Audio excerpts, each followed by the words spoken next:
मेरी ज़िंदगी के वो पहलू बहुत ही भयानक हो गए थे जब मैं अपनी खुशियों की तरफ बढ़ रही थी और वह रात सामने आया जिसकी मैं कभी कल्पना भी नहीं कर सकती थी।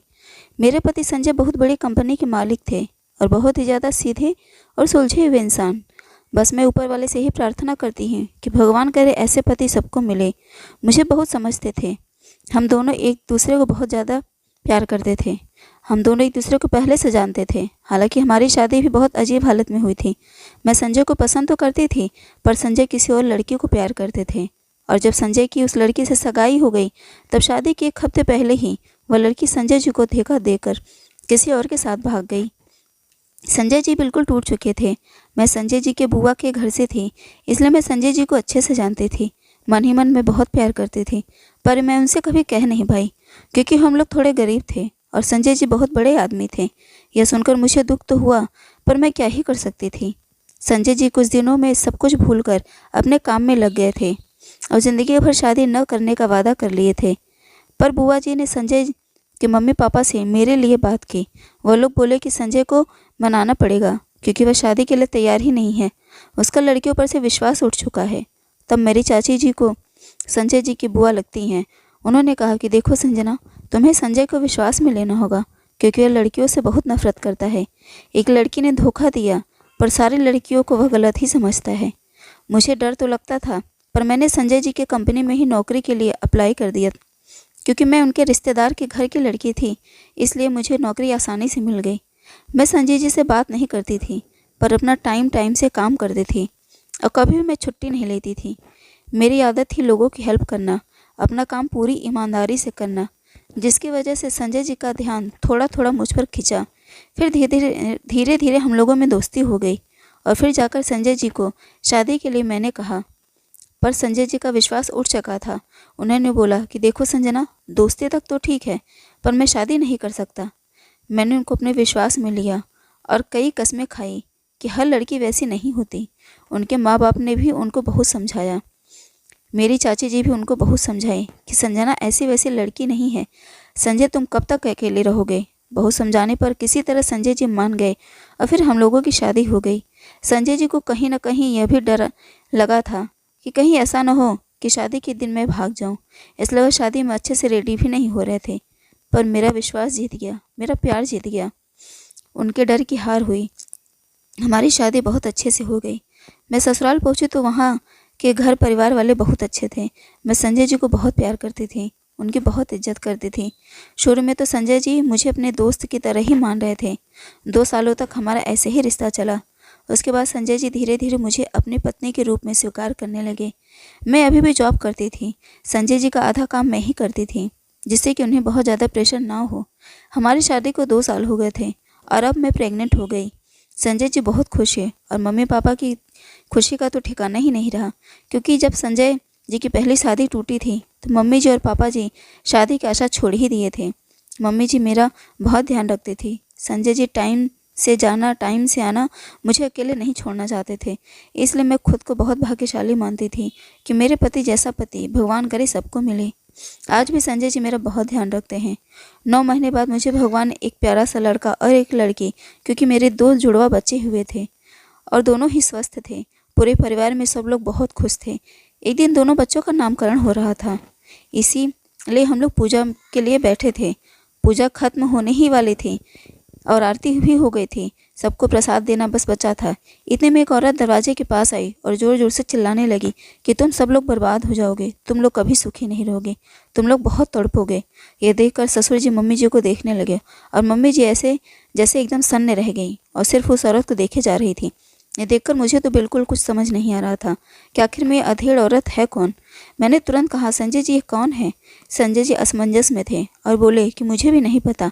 इतने में पता नहीं क्यों वो औरत संजय जी का नाम सुनते ही 2 कदम पीछे होकर और संजय जी को देखते देखते चली गई। मैं बच्चों को संजय जी को पकड़ाकर भागकर देखने गई कि वो औरत कौन है और कहाँ गई, पर पता नहीं कहाँ गायब हो गई। मेरी सासू माँ 2 घंटे तक एकदम चुप थी, किसी से कुछ बात ही नहीं कर रही थी। मैंने कहा, मम्मी जी वह कौन है, पर वो कुछ बोल ही नहीं रही थी। पापा जी से पूछा, वो भी कुछ जवाब नहीं दे रहे थे। इतना तो मुझे यकीन हो गया था कि मम्मी और पापा जी दोनों लोग उस औरत को जानते हैं। संजय जी से पूछा तो उन्होंने कहा मुझे नहीं पता कि वो कौन थी, पर मम्मी जी और पापा जी कुछ बोल ही नहीं रहे थे। मम्मी परेशान रहती थी, पर जैसे कि बेसुध हो गई हो। मेरे बच्चे 6 महीने के हो गए थे तो मैं सिर्फ काम करने के लिए ऑफिस जाने लगी थी, पर मम्मी जी शांत शांत ही रहती थी। एक दिन मैं ऑफिस से जल्दी घर आ रही थी तो रास्ते में मुझे औरत दिख गई। वो अपना मुंह बांधे हुए थी, पर उसकी आंखें मुझे देखकर समझ में आ गया कि ये वही औरत है। इसलिए मैं भागकर उसके पास गई और उसका हाथ पकड़ लिया। फिर मैंने पूछा कि आप कौन हैं और आप उस दिन हम लोगों को फालतू बात क्यों बोल रही थी?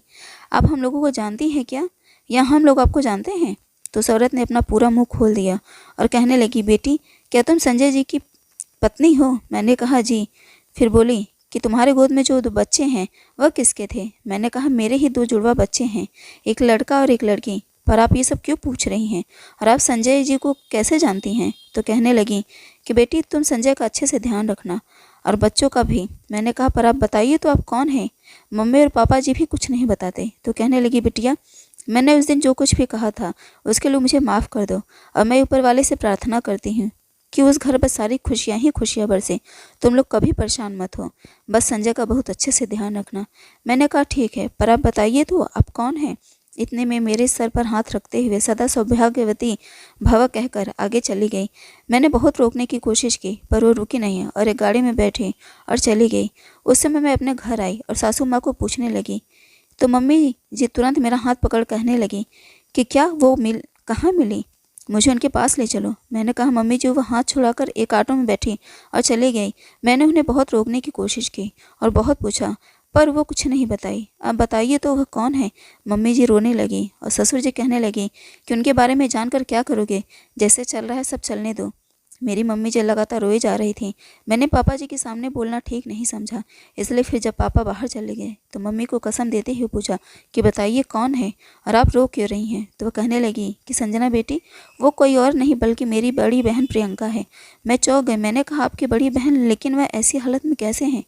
फिर वो आप सबको ऐसा क्यों कह रही थी और आप रो क्यों रही हैं? और फिर आप उनसे बातें क्यों नहीं की और संजय जी को देखकर चुप क्यों हो गई? बात क्या है मम्मी जी, प्लीज़ बताइए। तो मम्मी बोले कि संजना बेटी असल में तेरी सासू माँ वही है, तेरे पापा जी के साथ पहले मेरी बड़ी बहन की शादी हुई थी। फिर हम लोगों ने सुना था कि उनकी गाड़ी खाई में गिर पड़ी थी और वह इस दुनिया को छोड़कर चली गई।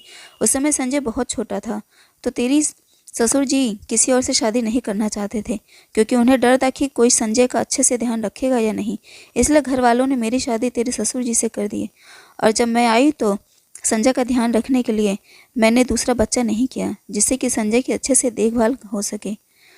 पर तुम्हारे ससुर जी से जब भी मैं अपनी बहन के बारे में बात करती थी तो गुस्सा हो जाते थे। फिर एक दिन उन्होंने संजय का कसम देते हुए बोले कि अब प्रियंका के बारे में कभी बात मत करना। तब से मैंने दीदी के बारे में बात करना बंद कर दिया था। पर जब उस दिन मैंने अपनी दीदी को देखा तो मुझे कुछ समझ ही नहीं आ रहा था कि मैं क्या देख रही हूँ। क्या वो सच में मेरी बड़ी बहन है? अगर वो ही तो जिंदा थी तो कहाँ थी? मेरे मन में यह भी था कि क्या सचमुच छोड़कर चली गई थी या उनके साथ बहुत कुछ गलत हुआ था। मेरे मन में बहुत सवाल है, अब मुझसे नहीं रहा गया। तो तेरे पापा से बात की तो उन्होंने कहा कि मुझे उससे मतलब नहीं है। अगर वह जिंदा है तो पहले क्यों नहीं आई? इतने सालों बाद आई भी तो श्राप दे रही है। अपनी बहन से मिलना चाहती हूँ, प्लीज़ मुझे मिला दो। मैं प्रियंका आंटी कहूँ या फिर मम्मी जी को खोजने निकल गई, और जब मैं ऑफिस के उस रास्ते से उसी टाइम पर डेली आने लगी कि शायद वो मुझे रास्ते में मिल जाए, और ऊपर वाले की कृपा से एक दिन वह मुझे मिल भी गई। पर उस दिन मैंने उनसे बात नहीं की, मैं दूर ही थी। उनका पीछा करने लगी कि उनका घर कहाँ है। फिर जाते जाते मैंने देखा कि वह एक महिला आश्रम में रहती हैं। मैं बहुत ही हैरान हुई कि महिला आश्रम में क्या कर रही हैं। पर मैं वापस घर आई और मम्मी जी को सारी बात बता दी। मेरी मम्मी तुरंत तैयार हो गई, बोली कि चलो मुझे अपनी बहन से मिलना है। मेरी दीदी इतने सालों तक कैसे और कहाँ थी, महिला आश्रम में क्या कर रही हैं? मैं मम्मी जी को लेकर घर में बिना किसी को बताए चली गई, और मम्मी जी अपने कमरे में बैठे कुछ खा रही थी, जैसे कुछ सोच रही हूँ। मुझे और मेरी मम्मी जी को देखकर वो चौंक गई और कहने लगी कि इस औरत को यहाँ पर लेकर क्यों आई हो संजना? मैंने कहा था ना कि तुम संजय का ध्यान रखना, तुम इसे लेकर यहाँ क्यों आई हो?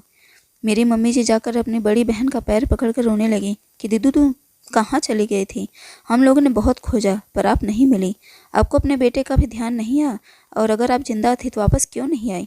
उन्होंने मेरी मम्मी जी को पैर से धक्का दे दिया और कहा कि तुम लोगों ने मुझे धोखा दिया है। मेरी मम्मी रोने लगी। वह कहने लगी, नहीं दीदी, हम लोगों ने धोखा नहीं दिया। हम लोगों ने आपको बहुत खोजने की कोशिश की, पर सुनाई दिया कि गाड़ी खाई में गिर गई थी। वहाँ गाड़ी तो मिली, पर आप नहीं मिली। सभी ने कह दिया था कि आप जिंदा नहीं बची। जंगल जंगल बहुत खोजा गया, आप नहीं मिली। फिर यह हुआ कि शायद जानवर उठा ले गए हों। दीदी, मुझे माफ़ कर दीजिए, पर आपकी गाड़ी खाई में कैसे गिरे और आपको क्या हो गया? और अगर आप जिंदा थे तो आपको आना चाहिए था, आप क्यों नहीं आए? तो बोली कि क्या तुम्हें कुछ नहीं पता? तो मम्मी बोली, क्या दीदी? तो बोली कि तू मेरे पति से शादी करके खुश है ना, जा अपने गृहस्थी बसा, मेरे पति बेटे बहू का ध्यान रख और मुझे परेशान मत कर। तो मैं गई और मम्मी जी को मनाने की कोशिश की कि मम्मी जी प्लीज़ आप बताइए, अपने दिन कहाँ थी और घर पे क्यों नहीं आई? मम्मी जी से नफ़रत क्यों करती हैं? वह आपकी छोटी बहन है। तो मम्मी जी देखती रह गई और फिर मम्मी बोली कि दीदी ऐसा क्यों कह रही हैं? मैं बस मजबूरी में जीजा से शादी की थी, क्योंकि संजय का पालन पोषण करना था। राजेश जी किसी से शादी ही नहीं कर रहे थे। बोले कि सौतीली माँ आएगी तो उनकी देखभाल कैसे होगी? तब दोनों परिवार ने बात की और मेरी शादी हो गई। तो प्रियंका मम्मी बोली कि क्या मेरे साथ जो हुआ तुम्हें नहीं पता? मम्मी जी अपनी बड़ी बहन के पैर पकड़ रोने लगी कि मुझे कुछ नहीं पता, क्या हुआ, आप क्यों नहीं आए? तब उसके बाद प्रियंका मम्मी जी ने बताया कि हम लोग सन्न रह गए, सबके पैरों तले ज़मीन निकल गई। उन्होंने बताया कि श्रेया, जब मेरी शादी हुई थी तो उसके 1 साल बाद ही तेरे जीजा तुझे पसंद करने लगे थे। यह बात मुझे बहुत बाद में पता चली, क्योंकि तुझे याद होगा कि वो अक्सर ससुराल आते थे। वो इसीलिए ताकि जिससे कि तुझसे मिल सके, तुझे देख सके, तुझसे बात कर सके। एक बार मैंने खुलकर कहा तो मुझे पीटने लगे और कहने लगे कि फालतू की बकवास मत कर, मुझे तेरी छोटी बहन से शादी करनी थी, तुझसे नहीं। ये सुनते ही मैं सन्न रह गई थी, पर यह बात किसी से नहीं बताया था। और जब मेरा बेटा संजय साल भर का था और तेरे राजेश मुझे घुमाने के बहाने पहाड़ी पर ले गए और संजय को लेकर वे नीचे कूद गए और गाड़ी खाई की तरफ ढकेल दिया। जब तक मुझे कुछ बात समझ में आती उससे पहले गाड़ी खाई में गिर गई। मैं बहुत दिनों तक तो बेहोश थी।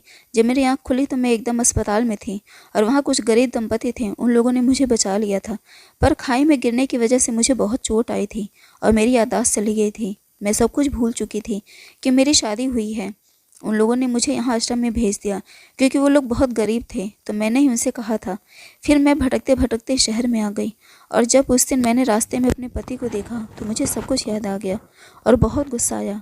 और जब घर पर आई तो मैंने अपनी बहन को देखा तो मुझे लगा कि तुम दोनों हस्बैंड वाइफ बनकर रह रहे थे और अपने पोते की पूजा कर रहे थे, इसलिए मेरा गुस्सा 7वें आसमान पर चढ़ गया और मेरे मुंह से सब निकल गया कि मेरी हालत में तुम दोनों में मिले हुए हो। पर जैसे ही तुमने कहा कि संजय जी है कौन है, मैं समझ गई कि मेरा बेटा है और मुझे बहुत पछतावा होने लगा, इसलिए मैं चुप होकर वहाँ से चली गई।